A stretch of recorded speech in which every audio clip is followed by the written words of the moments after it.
नमो हरिहंताणं नमो सिद्धाणं नमो आयर्याणं नमो वज्रायाणं नमो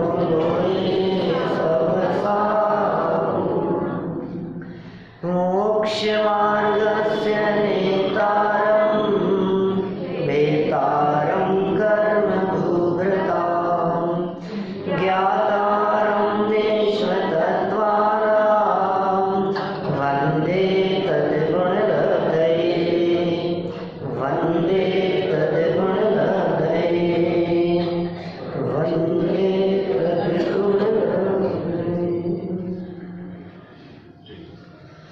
तत्वर सूत्र महाशास्त्र को आधार बनाकर अपनी यहाँ चर्चा कल ज्ञानावरणी और दर्शनावरणी कर्म के आश्रम के कारण के संदर्भ में चली थी। अंतिम चरणों में मैंने आपसे ये कहा कि हमें ज्ञान की वृद्धि नहीं चाहिए, हमें ज्ञान का विकास नहीं चाहिए। बहुत ज्ञान काम का नहीं है, ज्ञान ज़्यादा भी हो जाएगा तो आप क्या कर लेंगे। वही ज्ञान कार्यकारी है जो पर को नहीं अपने को जाने। सबके आत्मा में ज्ञान है, लेकिन धन्य है वे जीव जिनके ज्ञान में आत्मा है। ज्ञान से रहित तो कोई नहीं है, सभी के आत्माओं में ज्ञान है, लेकिन किसके ज्ञान में आत्मा है वो महत्वपूर्ण बात है। क्षयोक्षम ज्ञान बढ़ता हुआ दिखता है बहुत लोगों में, ज्ञान का विकास बहुत लोगों में दिखेगा। बड़े बड़े doctor, engineer, scientist, Abdul Kalam साहब का भी ज्ञान कम नहीं था। ज्ञान का क्षयोक्षम तो बहुत था, लेकिन वो पूरा का पूरा ज्ञान परोन्मुखी ज्ञान है, पर को जानने वाला ज्ञान है। हम उस ज्ञान को क्या ज्ञान कहें जो ज्ञान अपने आप को ही नहीं जानता। आज आप लोगों के ज्ञान की बात करूं तो आप लोगों को ऐसा नहीं कि ज्ञान नहीं है। भले ही आप ये कहो पंडित जी हमें तो कोई ज्ञान नहीं है, हमें तो कोई ज्ञान नहीं है, फिर थोड़ी देर बाद भी बाहर निकल करके बात करते हो, अरे मैं सब जानता हूँ। पता ही नहीं लगता है, आप सब जानते हैं कि आपको कुछ ज्ञान नहीं है। आप कहना क्या चाहते हैं? अरे ज्ञान तो बहुत है, लेकिन ज्ञान की दिशा क्या है? ज्ञानावरणी कर्म ये ज्ञान के ऊपर आवरण डालने का काम करता है। यद्यपि ज्ञान अपनी योग्यता से मंद पड़ता है और उस समय में ज्ञानावरणी कर्म के उदय का निमित्त कारण बाहर में दिखाई देता है। ये सहज ऐसा निमित्त नैमित्तिक संबंध है कि बाहर में ज्ञानावरणी कर्म का उदय और अंदर में ज्ञान की मंदता। ऐसा भी नहीं है कि ज्ञानावरणी कर्म ने ज्ञान को मंद कर दिया हो। ज्ञानावरणी कर्म ज्ञान को मंद कर नहीं सकता, लेकिन ज्ञान की मंदता होने का जिस समय योग आता है, काल आता है, उस समय बाहर में ज्ञानावरणी कर्म का उदय भी नियम से होता है। ऐसा ही स्वरूप है। और उपचार से व्यवहार की भाषा में, करणानुयोग की शैली में यही कहा जाता है कि ज्ञानावरणी कर्म के उदय से ज्ञान मंद हुआ। ये ज्ञान की मंदता में भी समझ में नहीं आता है विषय, इसलिए थोड़ा बहुत ज्ञान का क्षयोक्षम तो हमारे को चाहिए। और इसमें कोई विकल्प करने की जरूरत नहीं है कि हमारे को इतना ज्ञान तो हो जाए, इतना तो है हमारे पास में। टोडरमल जी कहते हैं तत्व विचार हो सके इतना क्षयोक्षम तो हम सबके पास में मिल गया है। मनुष्य गति में हमने जन्म लिया और जन्म लेते ही सहज ही हमारे को इतना क्षयोक्षम तो है ही कि हम इन बातों को समझ सकें कि नहीं साहब फिर भी समझ में नहीं आती हमारे को। अरे तुम बहुत बुद्धिमान हो, तुम्हें क्या क्या नहीं समझ में आता। यहाँ जिनवाणी में यहाँ आकर के बैठते हो और कहते हो समझ में नहीं आता, और दुकान पर बैठते हो और सब समझ में आता है, सारी बिजनेस की बातें समझ में आती है। अरे 40-40 साल से जो अपने पिताजी और दादाजी दुकान चला रहे हैं, बिजनेस कर रहे हैं, दुकान को स्थापित करके कहाँ से कहाँ पहुँचा दिया, उनको हम ये कहने लगते हैं कि आप कुछ नहीं समझते। हम समझते हैं आपसे ज़्यादा, और पता नहीं क्या हो जाता है। यहाँ जिनवाणी के सामने आकर के बैठता है और कहता है कि हम कुछ नहीं समझते, वहाँ कहता है तुम कुछ नहीं समझते। और अभी यहाँ तो बैठ करके बोलते ही हैं, कभी जब बाहर निकलेंगे तो हम ही कहने लग जाते पंडित जी अभी आप समझते नहीं हो। अंदर कुछ कहते हो, बाहर कुछ कहते हो, फिर बात ही समझ में नहीं आती है। ये समझ का समुदाय ज्ञान है, हम ज्ञानवान तत्व हैं, समझ में कैसे नहीं आएगी हमारे को? समझ में नहीं आए ऐसा हो ही नहीं सकता है। समझ में नहीं आने के पीछे एक बहुत बड़ा कारण दिखाई देता है, वो कारण है रुचि। आप समझना चाहते नहीं है, नहीं तो ऐसा कौन सा विषय है? अरे वो अकाउंट्स के ऐसे बड़े बड़े क्वेश्चन सॉल्व करता है, बैलेंस शीट बनाता है, अकाउंट्स मेंटेन करता है, ट्रायल बैलेंस मिलाता है, कि कितने कितने वो प्रॉफिट एंड लॉस अकाउंट और वो सारा बैलेंस शीट और शेयर्स और उतार चढ़ाव और कंपनी अकाउंट मेंटेन करता है। ये कैसे कर लेता है बिना बुद्धि के? इसका मतलब बुद्धि की कमी तो नहीं है, बुद्धि तो बहुत है मैंने, और वो बुद्धि का प्रयोग सही दिशा में नहीं है। आपको लगेगा कि हाँ इन लोगों में बुद्धि तो है, ये प्रयोग नहीं करते, आप में भी कम नहीं है बुद्धि। भोजन बनाना आसान काम नहीं है, कितना कठिन है तो हम लोगों से पूछो। हम समझते नहीं है ना क्या कितनी चीज डालनी है। अच्छा बोलो भाव भाषण नहीं है हमारे को। एक दिन तो ऐसा हो गया, सब्जी में नमक कम था, और भाव भाषण समझा रहा हूँ मैं, नमक कम था और मैंने पूछा कि नमक ला देना, नमक कम है इसमें, तो जवाब मिला कि टेबल पर तो रखा है, डाल लो। एक प्याला सब्जी है क्या, तो इतनी सब्जी में नमक कम से कम 4-5 चम्मच तो लगेगा, नहीं लगेगा? कितना डालना है? नहीं, कभी कभी दूध जरूर बनाया था तो 1 गिलास दूध के अंदर 2 चम्मच शक्कर डाल देते थे। अरे 1 गिलास दूध में 2 चम्मच शक्कर डालते हैं तो इतनी सब्जी के अंदर 2 चम्मच नमक भी नहीं डलेगा क्या? सब होशियार है क्या? मेरे 4 चम्मच नमक डालने की बात सुन करके सब समझ गए। देखो भाई, यहाँ तत्व ज्ञान की चर्चा चल रही है, यहाँ तो अपने को समझने की बात चल रही है। सबकी खबर है हमारे को, सबको जानते हैं लेकिन अपने आप को नहीं जानते हैं। सारी दुनिया की खबर रखने वाला अपने आप से बेखबर है। तकलीफ इस बात की है। संसार परिभ्रमण का कारण ही यही है कि हमने अपने आप को नहीं जाना, अपने आप को नहीं पहचाना। अब अपने आप को जानने की बात करनी है। यहाँ ज्ञानावरणी कर्म के आश्रम के जो कारण बतलाए वो सब ज्ञान की विराधना के कारण हुए। इससे ज्ञान का क्षयोक्षम मंद होता रहा। हम जिनवाणी की विराधना करते रहे, झूठे मुंह बोलते रहे, किताबों का अभिनय करते रहे, जिनवाणी का अवर्णवाद करते रहे। अवर्णवाद मतलब अपमान, नहीं सुहाना।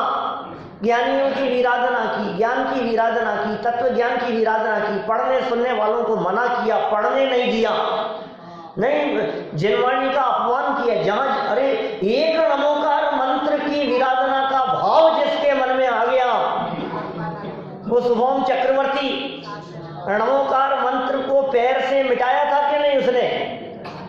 अरे पानी पर लिखा, कहानी नहीं सुना रहा हूं मैं, कहानी तो जानते होंगे सब, और सुन लेना विस्तार से। सिर्फ इतनी बात मेरे को कहनी है, उस व्यंतर के उपद्रव से डरकर जो मंत्र बोल रहे थे शुभम चक्रवर्ती, मैं आप लोगों के चेहरे ऐसे दिख रहे हैं कि कुछ भी नहीं पता क्या कहानी है, मालूम है? कितने लोगों को सुननी है? हाथ खड़ा करें, हाथ खड़े होंगे तो फिर मैं, अरे राम, अब तो बिना सुनाए चल नहीं सकता। ऐसी स्थिति में तो सुनानी पड़ेगी। चक्रवर्ती था शुभम, 12 चक्रवर्ती होते हैं। पहले चक्रवर्ती का नाम था भरत जी, ऋषभ देव के बेटे, और ये शुभम नाम के एक चक्रवर्ती हुए। चक्रवर्ती कितना बड़ा सम्राट होता है आपको इस बात का अंदाजा नहीं है।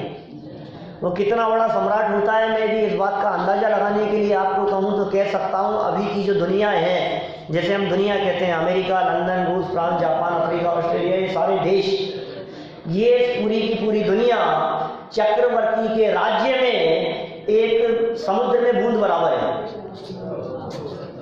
अब कितना बड़ा राजा होता है समझ लो आप। 32,000 राजा जिसके अधीन होते हैं, ऐसा सम्राट होता है चक्रवर्ती। हजारों स्वर्ग के देव उसकी सेवा करने, स्वर्ग के देव उसकी सेवा करने वाले होते हैं। 14 रत्न और 9 निधियां होती है। एक एक रत्न और एक एक निधि की रक्षा करने वाला स्वर्ग के 1-1 हजार देव। एक रत्न की रक्षा करने वाला 1,000 देव, दूसरे रत्न की रक्षा करने वाला फिर 1,000 देव, तीसरे रत्न की रक्षा करने वाला फिर 1,000 देव। 14 रत्न और 9 निधियां और सबकी इतने हजार देव उनकी सुरक्षा के लिए खड़े। 96,000 रानियां और पटरानी की रक्षा करने वाले 16,000 देव उसकी सुरक्षा के लिए। कैसा वैभव है, कैसा ठाट बाट है। बहुत बल होता है चक्रवर्तियों में, अभी उसका विस्तार नहीं कर रहा। ऐसा चक्रवर्ती सम्राट शुभोम नाम का चक्रवर्ती भोजन करते समय, भोजन के बीच में अचानक कुछ ऐसा हुआ कि रसोई के द्वारा जो भोजन परोसा गया था वो बहुत गर्म था और मुंह कुछ जला और क्रोध में आकर उसने थाली फेंक दी रसोई के ऊपर। रसोई के ऊपर थाली फेंक दी। इतना गर्म भोजन था कि वो जलकर मर गया। आकुलता के परिणामों से मरा, मर करके व्यंतर हो गया, देव हो गया, देवगति में चला गया। फिर क्या होना था, तुरंत जन्म लेते ही उसे तो याद आ गई ऐसे ऐसे हुआ था। थोड़े समय का इंतजार किया और कुछ दिनों बाद में एक किसान का वेश बनाकर, व्यंतर होते हैं, अनेक प्रकार के रूप बनाने की सामर्थ्य होती है, चाहे जैसा रूप बना ले वो, तो एक किसान का रूप बनाकर और अपनी माया से, अपनी रिद्धियों से कुछ चमत्कारिक फल तैयार किए और फलों की टोकरी लेकर भेंट देने के लिए आ गया शुभम चक्रवर्ती के पास कि महाराज ऐसे फल लेकर के आया हूं कि आपने अपने जीवन में कभी नहीं खाए होंगे, ऐसे स्वादिष्ट फल। ऐसी इतनी बड़ी बात कर रहा है एक साधारण सा किसान चक्रवर्ती सम्राट से कि क्या इतनी बड़ी बड़ी बात करते हो, जरा देखें तो खा के देखा तो अद्भुत थे, ऐसा स्वाद तो कभी खाया ही नहीं था, क्योंकि वो तो मायामयी था, रिद्धियों से बना हुआ स्वाद था। फिर क्या होना था, बोले कहाँ से लेकर के आया है, इतने ही है, अरे इसके तो लंबे चौड़े बाग हैं, हमारे बगीचे हैं बहुत। तो अरे वो बगीचे हैं तो हमारे पास में क्यों नहीं आया आज तक कि महाराज आपकी सीमाओं के बाहर है, आपके राज्य में नहीं है ऐसे फल। तो चलो उसको तो अपनी सीमा में मिला देंगे, रोज खाएंगे ऐसे फल कि महाराज ले चल तो सकता हूं आपको वहां, लेकिन अकेले चलना पड़ेगा, साथ में नहीं चल सकते और समुद्री मार्ग से जाना पड़ेगा। कोई दिक्कत नहीं है, मुझे क्या फर्क पड़ रहा है, बहुत बल होता है, पूरी सेना एक तरफ और चक्रवर्ती अकेला एक तरफ, इतनी ताकत होती है चक्रवर्ती में, बैठ करके चलेगा। उसके साथ में जहाज में बैठकर, नाव में बैठ करके समुद्र के बीच में जाकर उसने भयानक रूप बना लिया, क्योंकि वो किसान तो था नहीं, वो तो व्यंतर था। उसने भयानक रूप बना लिया और भयानक रूप बना करके उपद्रव करने लगा, ऐसा उपद्रव करने लगा कि घबरा गया, णमोकार मंत्र बोलने लगा। सुरक्षित था णमोकार मंत्र बोलने से, महिमा है णमोकार मंत्र की। अंदर में नमोकार मंत्र चल रहा है, नमोकार मंत्र का जाप चल रहा है और आंखों से वो सब दृश्य दिखाई दे रहा है। अंदर में नमोकार मंत्र चल रहा है, सुरक्षित है, वो स्वयं सुरक्षित होते हुए भी घबराहट इस बात की है कि मर नहीं जाऊं, है सुरक्षित, डर तो है, आंखें से तो दिख रहा है, कान से तो सुनाई दे रहा है, ये हो रहा है, सब घबरा रहा है। और वो व्यंतर भी इस बात को समझ गया कि ये जो मंत्र बोल रहा है इसके कारण मेरा कुछ असर नहीं चल रहा है। उसने एक बात कही कि सुन, एक शर्त पे तुझे छोड़ सकता हूं कि जो तूने मंत्र बोला है, जो बोल रहा है, उसे यहीं पानी पर लिख और पैर से मिटा दे। पानी पर लिख करके पैर से मिटा दे। इतना कहना था, डर रहा था वो, पानी पे लिखा और पैर लगाया उसके मिटाने के लिए, मर के 7वें नरक में चला गया रणमोकार मंत्र के अपमान से। जो वीराधना का भाव आ गया अंदर में, उस वीराधना के भाव से मर करके 7वें नरक चला गया। भाई साहब क्या स्थिति हुई? अच्छा, नमोकार मंत्र को मिटाया था कि नहीं उसने पैर से? अरे नमोकार मंत्र था कहाँ वहां पानी पे? पानी पे लिखने के बाद वो नमोकार मंत्र क्या लिखा हुआ था पानी पे? वो लिखा कहाँ रह सकता है? मंत्र लिखा हुआ नहीं था, लेकिन जो अंदर में उसको मिटाने का भाव आ गया, उसके पैर लगाने का भाव आ गया, इसके फल में मर करके 7वें नरक चला गया। ये वीराधना के परिणामों का क्या फल लगता है अंदाजा नहीं है हमारे। कभी जिनवाणी की वीराधना न हो पाए क्या?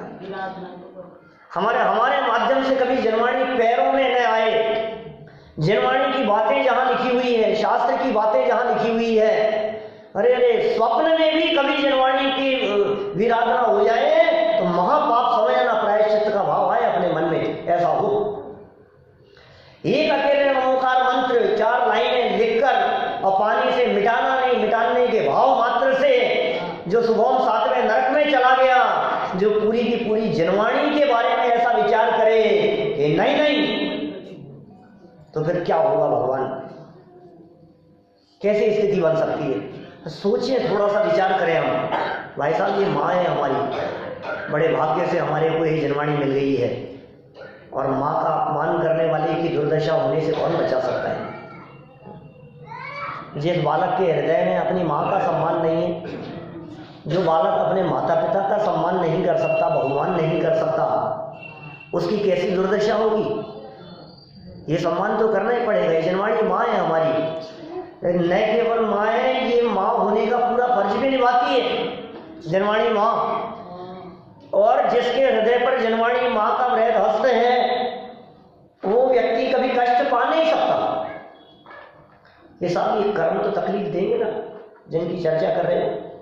ऐसा ज्ञानावर्णी कर्म का उदय आ गया तो जिनवाणी के सानिध्य में नहीं रहेगा तो ज्ञानावर्णी कर्म का उदय भी आएगा, मोहनी भी आएगा, अंतराय भी आएगा, वेदनी भी आएगा, असाता का उदय भी आएगा, सारे पाप कर्म के उदय आएंगे। और तू माँ की छत्र छाया में आ गया तो सारे पाप कर्म के उदय अपने आप टल जाएंगे। ये सब जिनवाणी का प्रताप है। थोड़ी बहुत चर्चा ज्ञानावर्णी दर्शनावर्णी के संदर्भ में मैं कल आपके बीच में कर चुका हूं, उन बातों को रिपीट नहीं करूंगा। थोड़ा सा और अपन आगे बढ़ते हैं। एक कर्म इसके बाद में उमा स्वामी आचार्य ने दिया जिसका नाम कहा वेदनीय। वेदनीय नाम का कर्म, 2 तो नाम याद हो गए आपको? कौन कौन से? ज्ञानावर्णी और दर्शनावर्णी। और 3 याद हो गए थे क्या पहले वाले? कर्म 3 प्रकार के। पहला नौकर्म, फिर एक भैया समझ में आ रही क्या कह रहे हैं सब? पहले का नाम नौकर्म, दूसरे का द्रव्य कर्म और तीसरा भाव कर्म। इन तीनों में आप किसके करता है? आपके कंट्रोल में कौन सा नौकर है?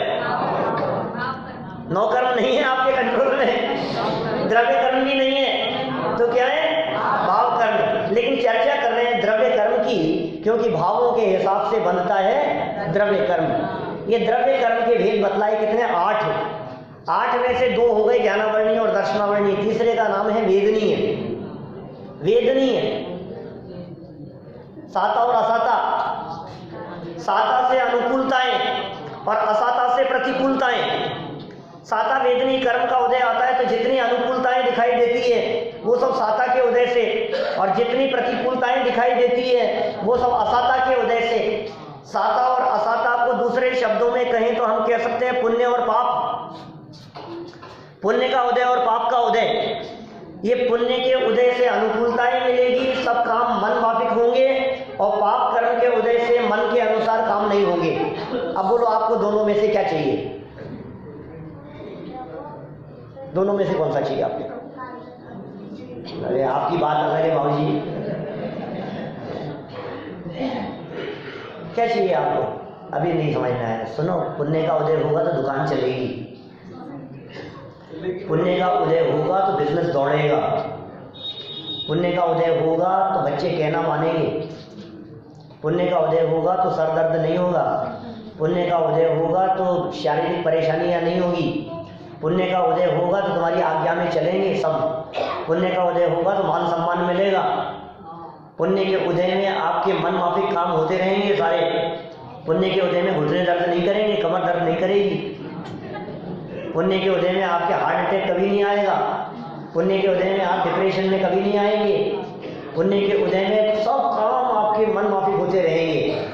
और पाप के उदय में अब इनके उल्टा लगा लो सब,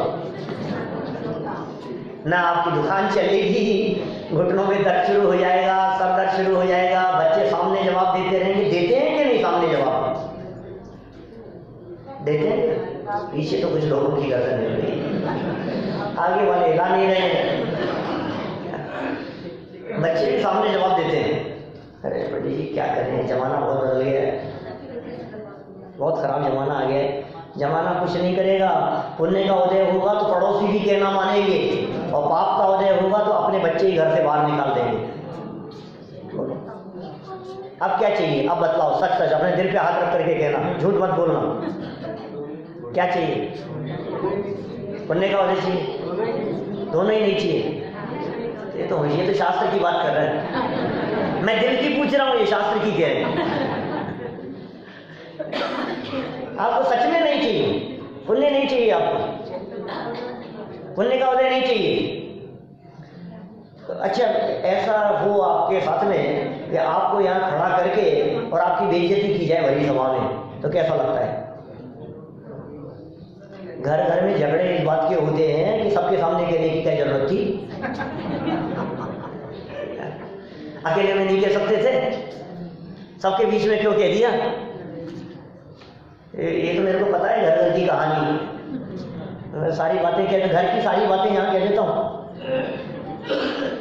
तो मैं ये कह रहा हूँ आपको कि ये जो आपको लगता है कि मेरा अपमान हो गया, मेरे बारे में ऐसा क्यों कह दिया, ये सब पाप कर्म के वजह से होता है। और ये पाप कर्म बंधता क्यों है, ये असाता वेदनी नाम का कर्म क्यों बंधता है, ये सामने वाला व्यक्ति मेरे अनुसार क्यों नहीं चल रहा है। ये जो तकलीफ आपको दिखाई दे रही है, इस तकलीफ के पीछे यदि कोई उदय काम कर रहा है तो उसका नाम है असाता नाम का कर्म।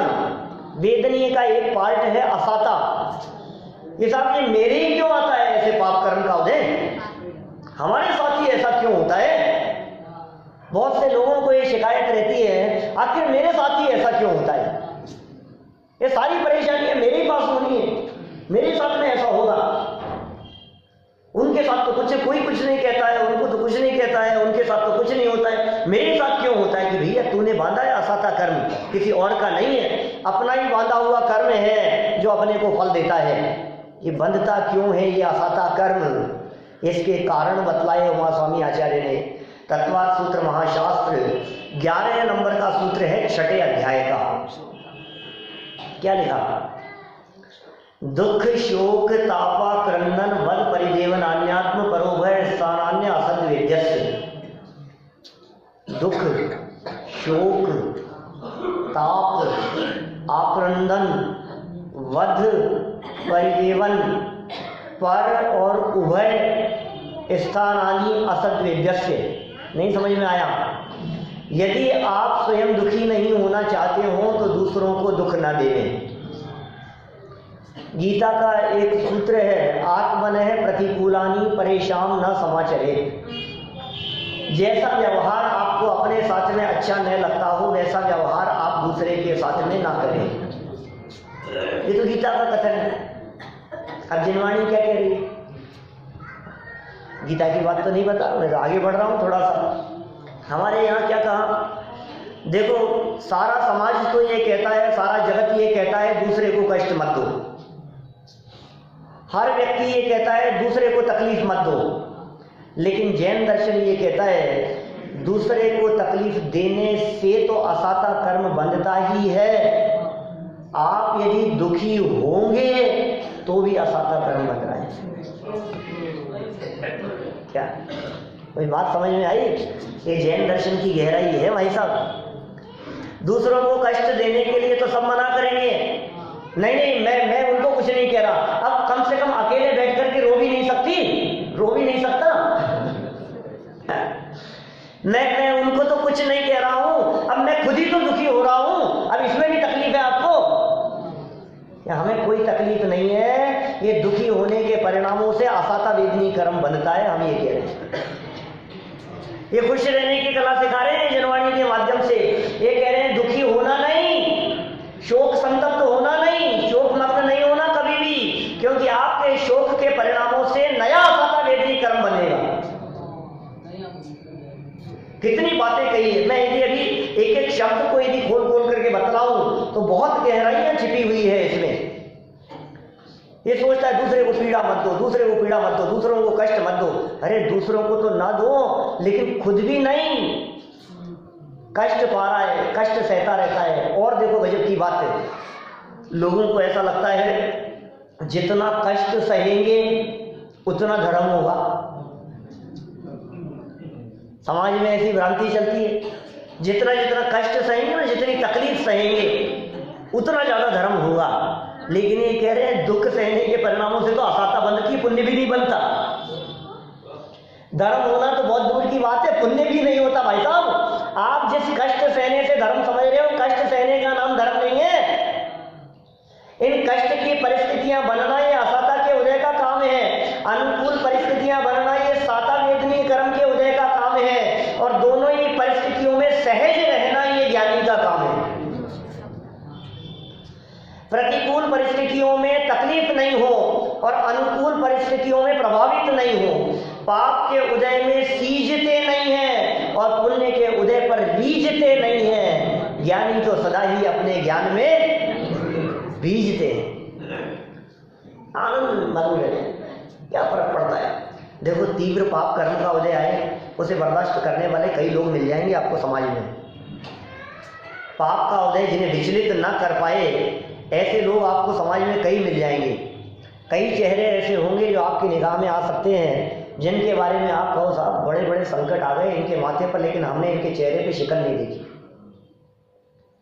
हमने कभी इनका चेहरा मुरझाते हुए नहीं देखा, मस्त रहते ऐसे ऐसे पाप कर्म के उदय में। लेकिन पुण्य के उदय में भी जो सहज रह सके सच में वे महापुरुष हैं।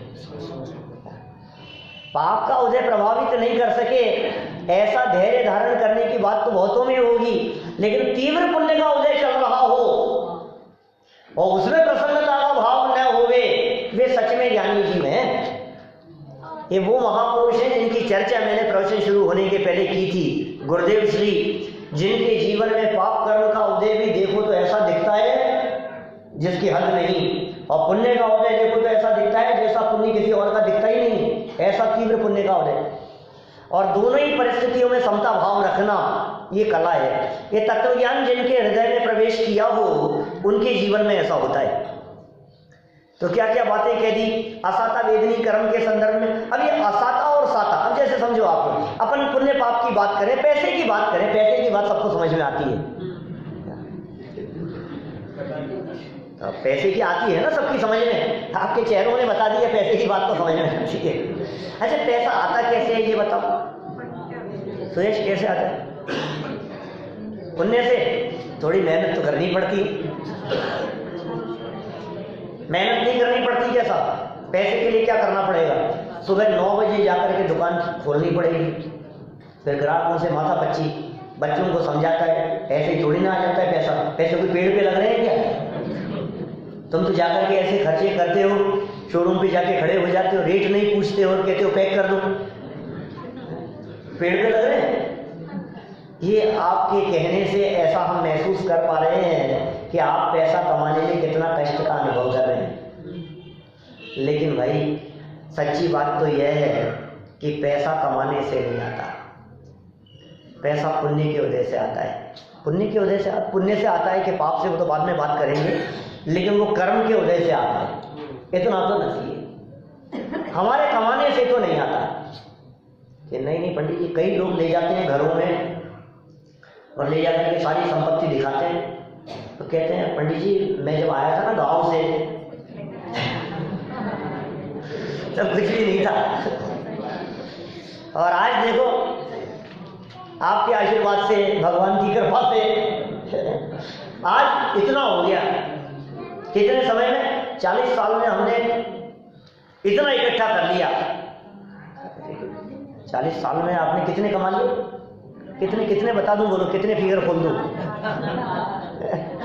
कितना बताना है?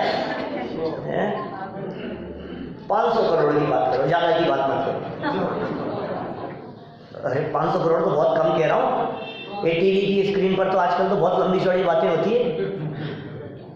500 करोड़ तो ठीक है, ज्यादा हो गए क्या? 100 करोड़, 100 करोड़ मामूली बात है, आज कोई बड़ी बात नहीं है आज के ज़माने में। 100 करोड़ कमाए हैं कितने साल में? 40 साल में। 40 साल लगा दिया आपने 100 करोड़ कमाने में। आपके घर में आए आपके छोटे पोते ने जन्म लिया, उसने 100 करोड़ कमाने के लिए क्या किया?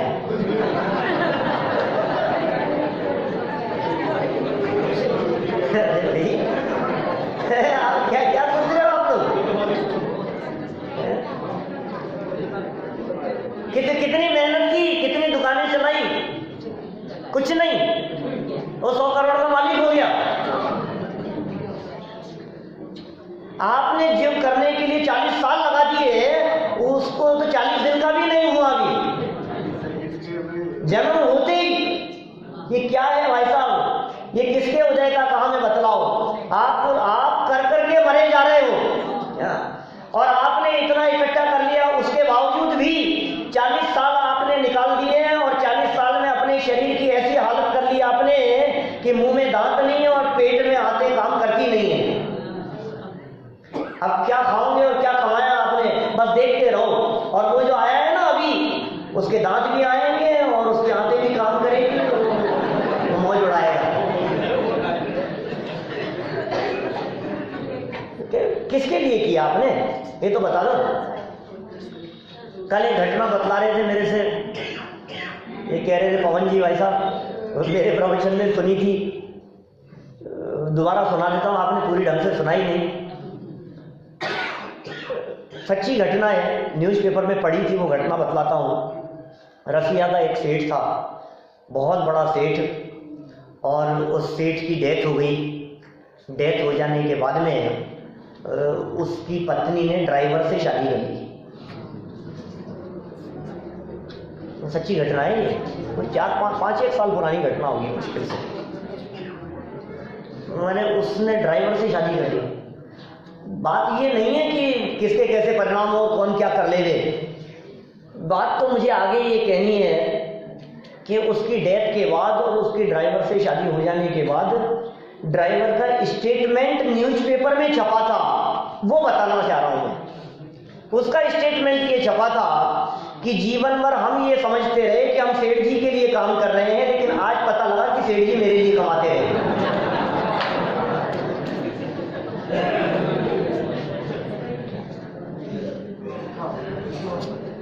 कौन किसके लिए कमा रहा है, कौन किसके लिए कर रहा है, वो कमाई को कौन भोगेगा, कौन उसका फल भुगतेगा, किसके कैसा उदय में आएगा, ये कुछ ठिकाना नहीं है। और सुनो, पैसा तुम्हारे कमाने से तो आता ही नहीं है, तुम्हारे खर्च करने से खर्च भी नहीं होता है।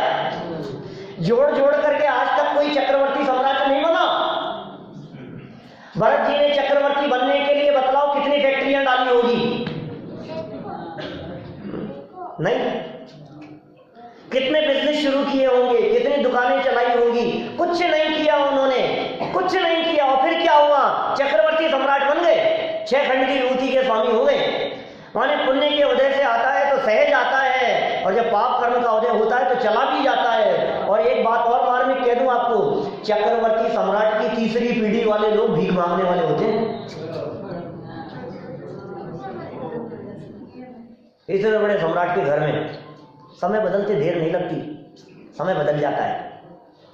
कितना करे कितना करे, अभी भागे जा रहा है, इकट्ठा कर रहा है, सुबह से शाम तक मेहनत मजदूरी करे, दिन रात लगा रहे, और शाम को कुछ नहीं, लात मार के भगा दिया जाए। बोलो पाप कर्म का उदय हो तो, और पुण्य का उदय हो तो आप कुछ भी नहीं करो। आप बहुत तकलीफ में थे और आपको खबर लगी कि इनकम टैक्स वालों का की रेट पड़ने वाली है, और आपने एक काम किया कि एक काम का जमीन खोद करके गाड़ दे, और जमीन खोदी तो उसमें और धन निकल गया। क्या करो आप? कुछ भी हो सकता है। ये उदय बदल जाएगा तो परिस्थितियां बदल जाएगी। अब नई बात कहता हूं, चलो पैसे के आने में सबको पुण्य का उदय दिखाई दे रहा था, क्या पुण्य के उदय से आता है पैसा? सही सही बताना, पुण्य के उदय से आता है कि नहीं? पुण्य के उदय से आता है। अच्छा, भरा पूरा परिवार अपना ये पुण्य के वजह से कि पाप के वजह से? अरे भरे पूरे की बात मत करो, दो शब्दों में बात करो, पत्नी पुत्र का मिलना पुण्य के वजह से कि पाप के वजह से?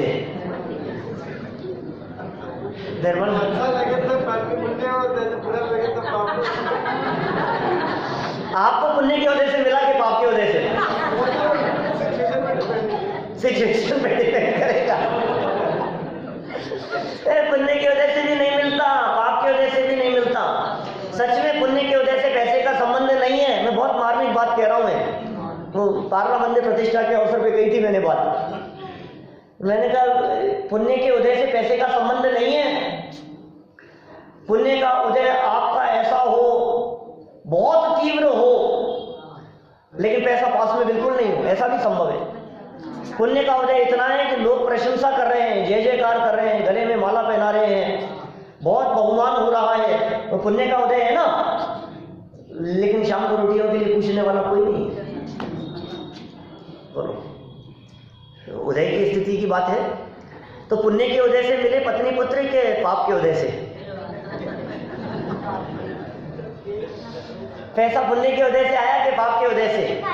भाई साहब, ये जो उदय है, विशेष स्वाध्यायी लोगों के लिए मार्मिक बात कहता हूँ, ध्यान देना क्या कह रहा हूँ। ये जो पुण्य का उदय है, ये पुण्य का उदय है कर्म में आ रहा है। कर्म है ना, पुण्य नाम का कर्म है ना, प्रकृतियां है ना, कार्बन वर्गणाएं हैं। ये पुण्य का उदय आ रहा है, ये कार्बन वर्गणाओं में होने वाला परिणमन है। और जो पैसा है, ये पुद्गल द्रव्य की आहार वर्गणाएं हैं। और आप लोगों ने पिछले वर्ष कुछ अभाव पड़े थे, यदि उनका अभाव नहीं हुआ हो तो बताओ कौन सा अभाव है?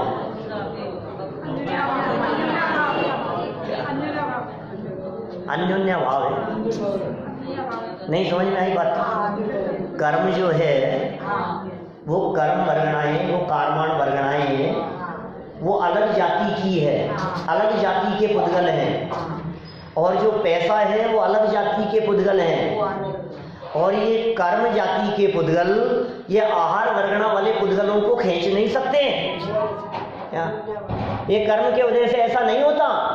आपको ये ऐसे लगे कि इस कर्म के उदय की वजह से इस तरह का हो गया, ये कर्म ने इनको खींच लिया। कर्म नहीं खींचता है, वो वस्तु अपनी योग्यता से आती है। पैसे का क्षेत्र से क्षेत्रांतर होना ये अपनी योग्यता से है। धन अपनी योग्यता से आता है।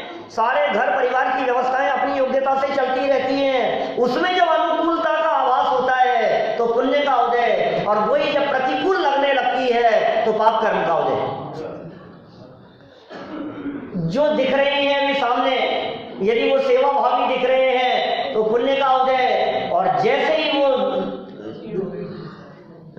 डाकिनी शाकिनी भूत पिशाचिनी जैसी लगे, क्या तो समझ लेना पाप कर्म का उदय। उदय बदला है, व्यक्ति नहीं बदला। व्यक्ति वही है, संयोग वही है, लेकिन उदय बदल गया। अंदर से उदय बदल गया तो बाहर में बदली हुई परिस्थितियां दिखने लगी। अंदर में उदय पुण्य का चल रहा था, सब अनुकूल अनुकूल दिखाई दे रहे थे। अरे मित्र हरि हो जाए जगत में अशुभ उदय के आने से, कि पाप कर्म का उदय आता है तो मित्र भी शत्रु हो जाता है। तो बात कर रहे थे हम असाता के संदर्भ में। असाता के कारण यहां बतलाए, दुख, शोक, ताप, आक्रंदन, वध, परिदेवनान्यात्म, परोभय, स्थानान्य, असद वेद्यस्य। इन शब्दों के कुछ अर्थ बतलाए हैं। दुख पीड़ा रूप परिणाम, उसे दुख कहकर के पुकारा। शोक, जिनका अपने ऊपर उपकार है उनका वियोग हो जाने पर बनने वाली परिस्थिति, वो है शोक। अपने किसी परिचित व्यक्ति का, खास व्यक्ति का, अपन जिनको चाहते हैं उनका यदि वियोग हो जाए हमारे से तो वो कहलाता है शोक। फिर है ताप, कोई व्यक्ति अपनी निंदा कर रहा हो तो जो मन में फीलिंग है वो है ताप, दुख रूप दशा, पश्चाताप, वो ताप के अंतर्गत है। आक्रंदन, आंखों से आंसू बहना, वध, प्राणों का घात कर देना, और अत्यंत करुणाजनक रोना, ये सब असाता वेदनी कर्म के आश्रम के कारण है। असाता बत रहा है, दूसरों को भी नहीं और स्वयं भी नहीं। चलो साता के कारण क्या है? तो उमा स्वामी आचार्य ये कह रहे हैं, भूत वृत्यनुकंपादान शराब संयमादि योग है, शांति शौच मिति सद्वेद्यस्य। ये सब सूत्र हैं, जनवाणी के शब्द पढ़ रहा हूँ। यदि आपको कदाचित समझ में भी नहीं आ रहे हो, कदाचित ऐसा भी लग रहा हो कि ये पता नहीं बीच बीच में क्या बोलने लग जाते हैं, तो कोई बात नहीं, बहुमान से सुनना, सहज पुण्य बन जाएगा। आपके हृदय में यदि परिणाम अच्छे हैं तो पुण्य बांध लेंगे आप। अच्छे काम की अनुमोदना करो, कुल मिला के बात ये है, अच्छे काम की प्रशंसा करो, करने वाला कोई भी क्यों नहीं हो। आपका दुश्मन भी यदि कोई अच्छा काम कर रहा है, आपके हृदय से उस कार्य की प्रशंसा होनी चाहिए। आप यदि अच्छे काम की प्रशंसा करेंगे तो सहज पुण्य बांध लेंगे। परिणाम ही तो है, और क्या है? अच्छे परिणामों से पुण्य और खोटे परिणामों से पाप, और बाकी तो जगत की परिस्थितियां कर्म के उदय अनुसार जैसी होनी है वैसी होती रहेगी।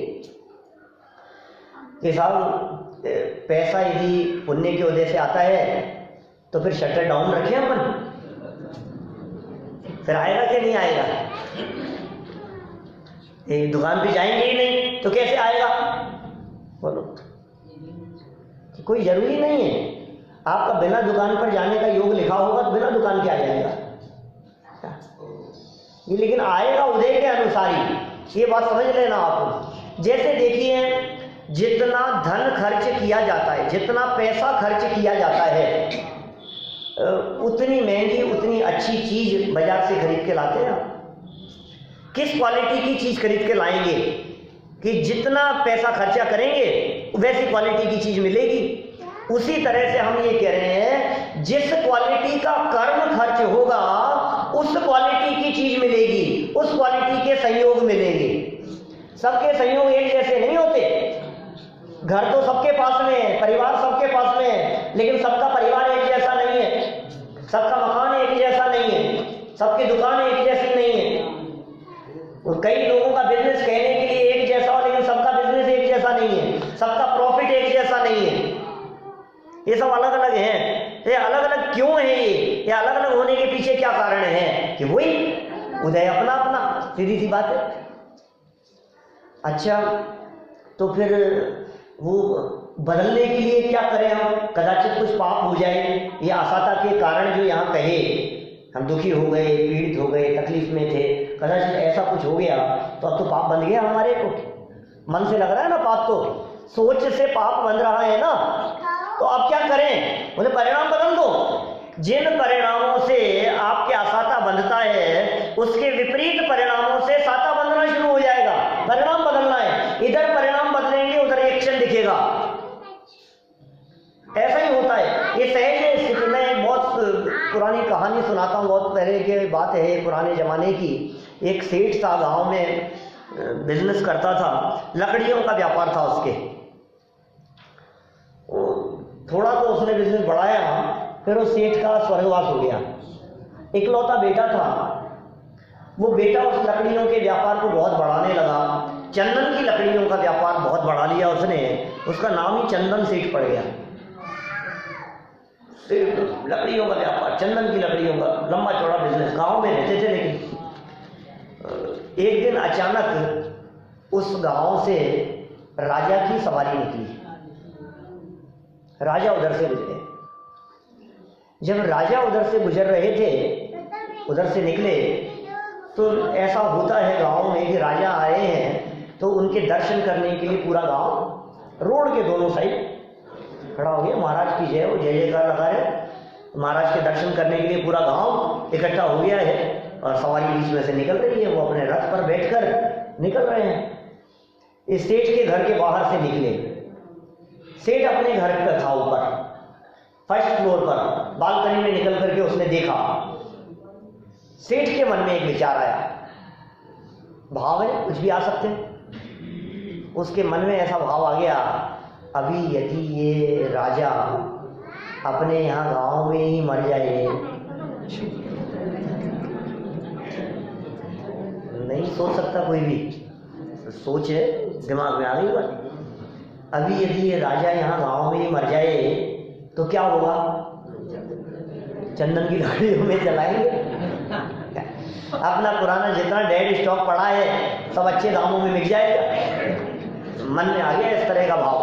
इधर से राजा की सवारी निकल रही थी, इधर राजा की सवारी निकल रही है, ऊपर सेठ खड़ा है, मन में इस तरह का भाव आ गया है। सेठ ने ऊपर से राजा को नमस्कार किया और राजा ने उसको ऐसे हाथ हिला करके आशीर्वाद दिया, और आशीर्वाद देते ही मन में सोचने लगा, यार इसको बहुत घमंड हो गया है, ये समझता क्या है सेठ अपने आप को।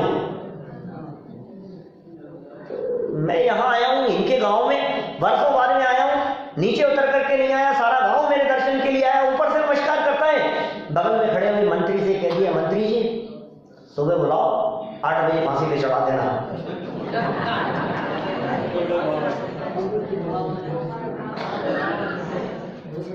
क्या हो गया बोलो? सिर्फ इतना सा विचार ही तो किया था, इतना सा भाव ही तो किया था मन में इतना सा भाव आया था कि ये मर जाए, मारा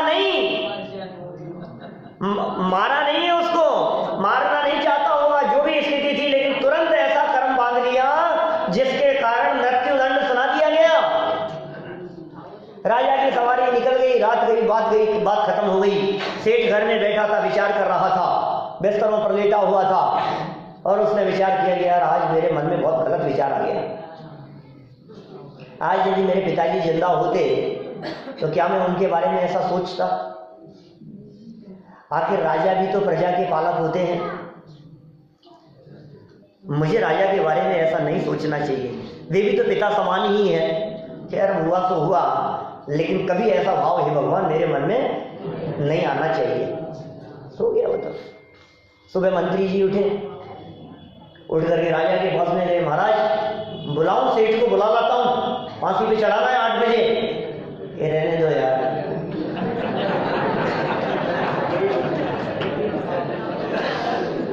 सेठ साहूकारों से तो हमारे गांव की शोभा है, और इतना सा कारण पता नहीं क्या परिस्थिति बनी हो, इतनी सी बात के पीछे उसे फांसी पे चढ़ा देना समझदारी का काम नहीं है। छोड़ दो, छोड़ दिया। मुझे तो आपसे ये कहना है, सेठ को फांसी की सजा सुनाई गई थी, इस बात का सेठ को पता था या नहीं? और सजा सुनाई गई थी फिर कैंसिल भी हो गई, इसका पता था या नहीं? और राजा को इस बात का पता था क्या कि इसने मेरे को मारने की सोची थी कि मैं मर जाऊं, ऐसा भाव आया था? ऐसा भी नहीं है। देखो, उसको उसका पता नहीं है और उसको उसका पता नहीं है, लेकिन इधर सजा सुना भी दी गई और कैंसिल भी हो गई। मैं पूछ रहा हूं, सुनाई गई और कैंसिल हुई, इन दोनों के पीछे क्या काम कर रहा है? कि हमारे परिणाम। आपके भाव यदि अच्छे हैं इधर, तो निश्चित रूप से आपने यदि दूसरों के बारे में अच्छे भाव किए हैं, तो निश्चित मान करके चलिए उनके हृदय में आपके प्रति बहुत बहुमान का और बहुत अच्छा विचार आ रहा होगा। और इधर यदि परिणामों में कुछ खोट है तो उधर भी रिएक्शन दिखाई देगा।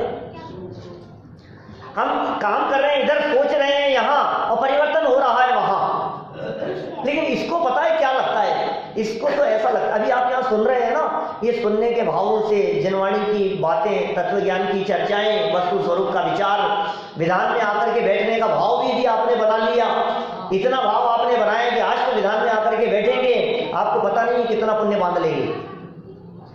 ये भावों से पुण्य बंध जाता है इतना, और पाप भी बंध जाता है। परिणाम से ही पुण्य है और पाप भी परिणाम से। ये जान कर हे भव्य जन परिणाम को पहचानिए, योगेंद्र देव कहते, योग सार की गाथा है। परिणामों का ऐसा खेल है, उतार चढ़ाव होता रहता है, बदलाव हो रहा है, हर क्षण बदल रहे हैं हमारे विचार, हर क्षण बदल रहे हैं, होते जा रहे हैं परिवर्तन। आपने ऐसा सोचा, हर क्षण जैसे जैसे परिणाम बदलते रहते हैं उस हिसाब से परिस्थितियां बदलती रहेंगी, कर्म बदलते रहेंगे। इसको लगता है चमत्कार तो तब मानो कि जब कुछ ऐसा हो जाए। सच्ची घटना बताता हूं, हमारे यहाँ सागर मन जी आया करते थे, आप तो जानते होंगे, जयपुर के थे। वो जब स्वाध्याय करना शुरू नहीं किया था उन्होंने, उस समय की घटना वो खुद सुनाया करते थे प्रवचन सभा में। क्योंकि महावीर जी की बहुत महिमा सुनी मैंने, अपने अतिशय क्षेत्र महावीर जी। तो वहाँ की बहुत महिमा सुनी थी, दर्शन करने गया और दर्शन करके जब नीचे उतरा तो जूतियां नई पहन करके आया था, गायब नीचे से। इतना दिमाग खराब हो गया कि महावीर भगवान आपका इतना अतिशय सुना है, अब तो आपका असली अतिशय तब मानूं कि वो मुझे दोबारा मिल जाए, ऊपर चढ़े दोबारा। और महावीर भगवान को कह करके उतरे वापस नीचे, और नीचे उतरे तो जूतियां मिल गई उनको।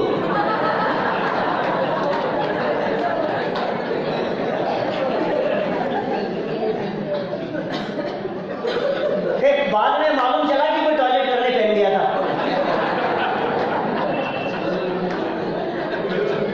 इस व्यक्ति को ऐसा लगता है कि कोई ऐसा चमत्कार हो जाए तो मालूम कि हाँ कुछ हुआ,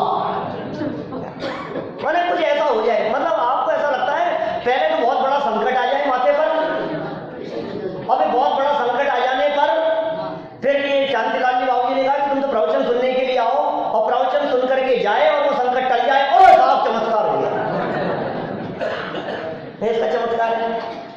पर हम ये कह रहे हैं आपके ऊपर आने वाला संकट अंदर के अंदर ही गायब हो गया, क्या आपको वो चमत्कार नहीं दिख रहा है? क्या दिखना जरूरी है? क्या पहले संकट आना जरूरी है? क्या इस बात की जरूरत है कि पहले तो आप डॉक्टर को दिखाने के लिए जाए तो सारे टेस्ट करके डिक्लेयर कर दें कि आपको कैंसर है, और फिर आप टेंशन में आ जाओ, और फिर आप हमारे पास में आकर के कहो कि कोई मंत्र बतला दो, और फिर दर्शन करके निकलो, मंत्र का जाप करो, और दूसरे दिन दिखाओ तो डॉक्टर ये कहे कि नहीं सारी रिपोर्ट्स नॉर्मल है, तो लगता है चमत्कार हो गया। सर कहता मैंने तो भक्तावल का पाठ किया था। ऐसी घटना भी देखी है मैंने क्या कि पहले दिन इस तरह की घटना बतला दी डॉक्टर ने, इतनी बड़ी परेशानी, रात भर टेंशन में बीते और ब्रह्मोकार मंत्र का जाप करते रहे, और दूसरे दिन डॉक्टर को दिखाया और सारी रिपोर्ट्स नॉर्मल। ये क्या हुआ? तो मालूम चला कि पहले दिन जो रिपोर्ट बतलाई थी वो सेम नाम का दूसरा व्यक्ति था, उसकी थी। इसको लगता है कुछ चमत्कार, कुछ ना कुछ तो चमत्कार होना चाहिए। अरे ये चमत्कार हो रहे हैं अंदर में, आपको पता नहीं है। सुनने के भावों से अंदर में कर्मों में चमत्कार हो रहे हैं, कर्मों में उथल पुथल मच रही है, उत्कर्षण हो रहा है, अपकर्षण हो रहा है, पाप कर्म की प्रकृतियां घट रही है, पुण्य की प्रकृतियां बढ़ रही है, पाप पुण्य में संक्रमित हो रहा है, बदल रहा है, ये ऑटोमेटिक प्रक्रिया चल रही है। लेकिन कब? जब आपके परिणाम निर्मल है, तब आपके भाव अच्छे हैं, तब सारा जैन शासन, ये सारा का सारा कर्म कांड, ये पूरा का पूरा कर्मों के ऊपर निर्भर करता है, आपके परिणामों के ऊपर निर्भर करता है। सारी चर्चा परिणामों के आधार पर है। परिणाम अच्छे हैं, सब काम अच्छे हैं, परिणाम देखो भाई, और इन परिणामों का फल तत्काल भी भोगते हैं। जैसे परिणाम होते हैं ना, खोटे भाव यदि होते हैं तो तुरंत ही आपको बैड फीलिंग आने लगती है, अपने आप ऐसा लगता है आपको कि, और जैसे आप सोच बदल दो आप, अच्छा लगने लगता है। जैसे ठंड लगती है ना, तो आपको ऐसा लग रहा है बहुत ठंड है, बहुत ठंड है, तो ठंड लगने लग जाती है। हाँ, वो कहाँ है ठंड? लगती है ठंड। ये क्या हुआ?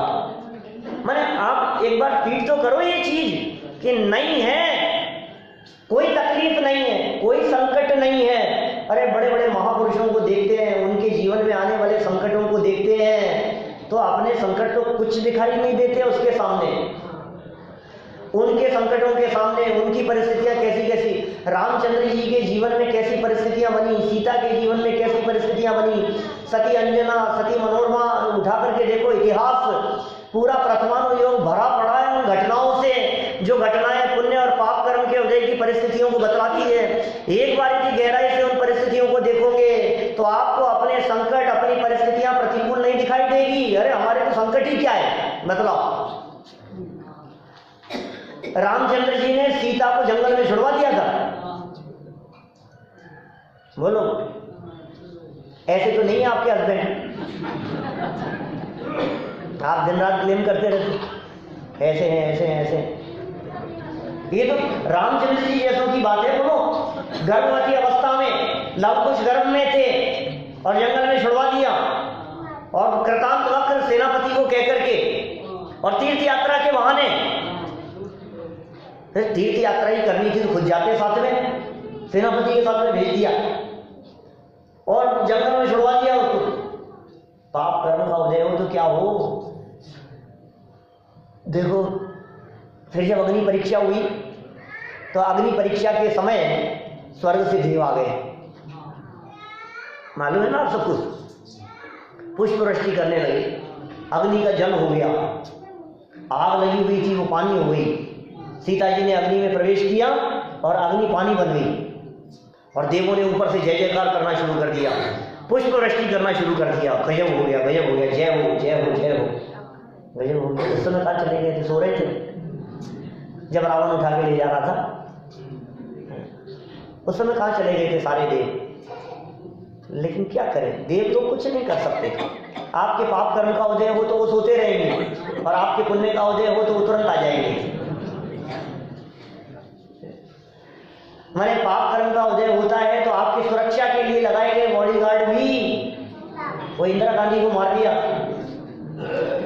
रक्षा करने वाले भक्षक हो जाते हैं। पाप कर्म का उदय हो तो, पुण्य का उदय हो तो ये कोई नहीं था। रोड एक्सीडेंट हुआ और अनजान व्यक्ति ले गए डॉक्टर के, बच गए, और डॉक्टर ने ये कह दिया कि 5 मिनट और देर हो जाती तो फिर बच नहीं सकते थे। ये क्या हुआ, किसने बचाया, कहां से आ गए ये व्यक्ति बचाने वाले। उदय की परिस्थितियां हैं। तो कितनी बातें हो गई यहाँ। एक तो हमने कह दिया पाप कर्म के उदय की परिस्थितियों में दुख शोक ताप आदि परिस्थितियां अपने जीवन में नहीं होनी चाहिए असाता से बचने के लिए। और दूसरी बात हमने ये कह दी कि यदि साता वेदनी कर्म के उदय की बात करें तो इन्होंने कहा अनुकंपा का परिणाम व्रतियों के प्रति, ज्ञानियों के प्रति, त्यागियों के प्रति जो करुणा का भाव है, इस करुणा के भाव से सहज ही साता वेदनी कर्म बनता है, पुण्य प्रकृतियां बनती है। और योगों की चंचलता, मन वचन काय की चंचलता यदि आपकी सही दिशा में है तो सहज ही पुण्य का योग हो जाएगा। लेकिन इतना विश्वास तो आपको करना पड़ेगा कि बनने वाली परिस्थितियां पुण्य के उदय और पाप के उदय से बन रही है। ठीक है, साता असाता की बात हो गई, थोड़ा और आगे बढ़ लेंगे। क्यों साहब, कितनी देर चलाना है बताओ। 12 बजे, मुझे तो कोई दिक्कत नहीं है। आपके 12 कहते, पीछे वालों के 3 साल दिख रहे हैं माथे पे। क्या दुकान खोलनी है यार, क्या कर रहे हो आप। तो पुण्य की वजह से चलेगी कि आपके चलाने से चलेगी, बोलो किससे चलेगी।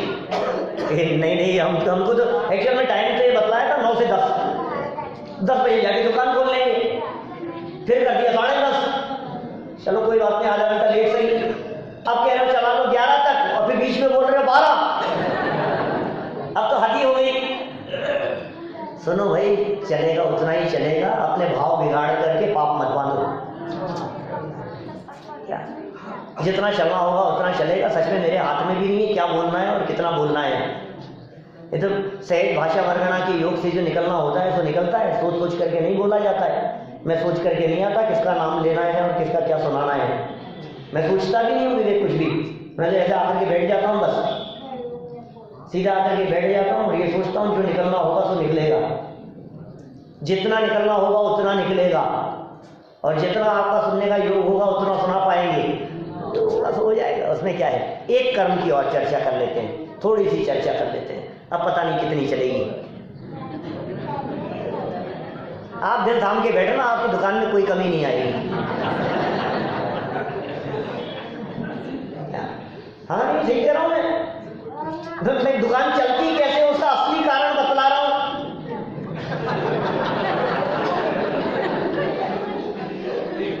पुण्य की वजह से चल रही है, यहाँ बैठ करके पुण्य बांधे जा रहे हो आप। बैलेंस तो पुण्य का बंध रहा है, मुफ्त में नहीं होता है कोई भी काम। सच में हमारे पीयूष जी शास्त्री हैं, हमारे टोटल स्मार्ट मैनेजर हैं वहाँ, उनको एक बार लॉटरी में कार निकली, कार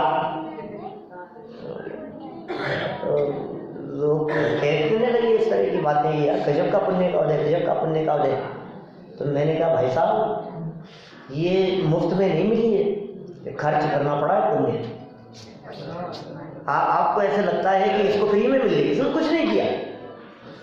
इनके क्या है, इन्होंने क्या किया है, कुछ भी तो नहीं किया। इनके देखो बंगला बना दिया, इनके देखो ऐसा हो गया, इनके देखो ऐसे मुफ्त में मिला है, बैलेंस था भाई साहब, वो खर्च हुआ है।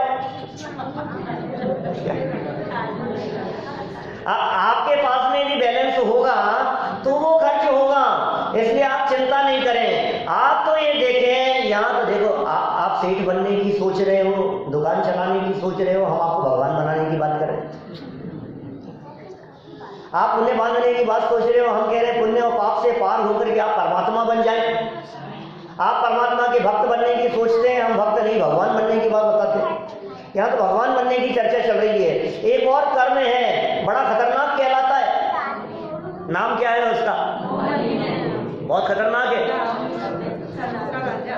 अरे साहब, मोहनी तो बड़ा जबरदस्त है। मोहनी की बात मत पूछो आप हमारे से। एक ऐसा कर्म है, सारे कर्मों का राजा है, बहुत बलवान है, बहुत ताकतवर है, बहुत शक्तिशाली है। ये मोहनी की वजह से बड़ा आपको सावधान रहना चाहिए अपने को मोहनी कर्म से। ये पता नहीं आप लोग कैसे कहते हो इतना है। मैंने तो जब घूमट सार पढ़ा तो मैंने फील किया बाबूजी कि ये मोहनी कर्म तो कर्मों की सेना के सबसे कमजोर प्लेयर हैं। क्या सबसे पहले आउट होने वाले हैं? क्या सबसे पहले जाएंगे? बाकी सारे तो फिर योद्धा टिके रहे।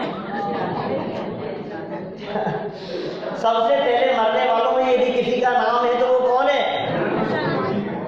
मोह नहीं है, दर्शन मोह, मिथ्यात्व, ये सबसे पहले जाता है। और यदि मैं कहूं तो मैं ये कह सकता हूं कि कर्मों के परिवार के सबसे बुजुर्ग सदस्य हैं जो सबसे पहले। तो इनकी टेंशन हो रही है, इस मोहनी की टेंशन हो रही है कि नहीं साहब, इसका जब उदय आता है ना तो ये मोहनी कर्म के उदय में जीव की दशा गहन रूप होती है, परिस्थितियां बहुत खराब हो जाती है, एक इंद्रिय चला जाता है, अपने आप की खबर नहीं रहती है, श्रद्धा से विचलित रहता है, श्रद्धा ज्ञान चारित्र की विपरीत दशा ये दर्शन मोहनी कर्म के उदय से ऐसी दिखाई देती है। मिथ्यात्व रूप परिणाम एक इंद्रिय में चले जाए, अपने आप को जो आत्मा नहीं मानते थे, आज ऐसी दशा हो गई कि दुनिया उन्हें आत्मा मानने को तैयार नहीं है। पृथ्वी काय में चला गया। आप अपने आप को आत्मा स्वीकार करते हैं या नहीं? आप अपने आप को जीव मानते हैं या नहीं? यदि आप अपने आप को जीव नहीं मानेंगे, आप यदि अपने आप को आत्मा स्वीकार नहीं करेंगे तो मर करके ऐसी अवस्था में चले जाएंगे, पाषाण के शिलाखंड में जाकर पैदा हो जाएंगे कि दुनिया के लोग कहेंगे ये कोई जीव है? पत्थर है, ये तो जड़ है, ये तो जड़ अवस्था हो जाएगी। ऐसा कौन सा कर्म है जिस कर्म को ये अधोगति का ऐसा बड़ा कारण कहा गया? उसका नाम है दर्शन मोहनी नाम का कर्म। बंधता कैसे ये दर्शन मोहनी कर्म? ये दर्शन मोहनी कर्म के बंधन के असली कारण क्या है? तो वहां स्वामी आचार्य ने बहुत गहराई से चर्चा की है। मिथ्यात्व, क्या क्या मिथ्यात्व है ये तो बताओ। तो यहां कहा केवली श्रुत संग धर्म देव अवर्णवादो दर्शन मोहस्य। इनका अवर्णवाद, इनका अपमान कभी नहीं, भावना भाव देव का वर्णवाद कभी नहीं होगा, जिन मंदिर की विराधना कभी नहीं होगी। अरे जिन मंदिर चाहे मुमुक्ष मंडल के माध्यम से बनाया जाए चाहे सुधा सागर जी के माध्यम से बनाया जाए, मंदिर का निर्माण पूरा होना ही चाहिए। बहुत भव्य मंदिर बनना चाहिए, बहुत भगवान पूर्व भगवान उसमें विराजमान होने चाहिए। जिनवाणी कहीं से भी प्रकाशित हो, हमारे हृदय में विराधना का भाव नहीं आएगा। ये मां है हमारी, ये कैसे हम विराधना कर सकते हैं? ये विराधना के भावों से दर्शन मोहनी कर्म न बन जाए। आपने भाव किए इधर और कर्म बांध लिया, ऐसा कौन भुगतेगा बतलाओ मेरे को? भुगतना मुझे पड़ेगा भाई साहब। आपके कहने से क्या फर्क पड़ता है? आपने तो कह दिया कि मत करो, ये मत पढ़ो, ऐसा मत करो, लेकिन मुझे भुगतना पड़ेगा। अपने आप की सोचना, क्योंकि ये कर्म का फल अकेले ही भोगना पड़ता है, कोई साथ नहीं देगा, समाज वाले साथ नहीं देंगे, फरमान जारी करने वाले साथ नहीं देंगे, ये ध्यान रखना। आपने यदि इस तरह के परिणाम जो किए हैं, उन परिणामों का अपना फल मिलेगा। केवली का वर्णवाद ना हो पाए, श्रुत का वर्णवाद न हो पाए। केवली श्रुत माने शास्त्र, संग, मुनिराजों का संग, कभी अपमान नहीं होगा हमारे माध्यम से। केवली श्रुत संग धर्म और देव, इनका अपमान हमारे माध्यम से नहीं होगा, बहुत बहुमान होगा, विराधना का भाव नहीं आएगा, इनके अपमान का भाव नहीं आएगा, तो हम इस दर्शन मोहिनी नामक कर्म से थोड़ा सा बच सकेंगे। और इसके जो कारणों की और गहराई है और जो विस्तार से चर्चा है, ये चर्चा तो मैं आपसे शाम को करूँगा, है ना। अभी तो आप इतना ही विचार बनाएं कि हमारे माध्यम से, हमारे भावों से, हमारी श्रद्धा ज्ञान चारित्र, हमारी परिणति से किसी प्रकार से किसी भी प्रकार की विराधना न हो पाए, हम सभी अच्छे परिणामों से धर्म मार्ग में लगे रहें, इसी भावना से बात को यही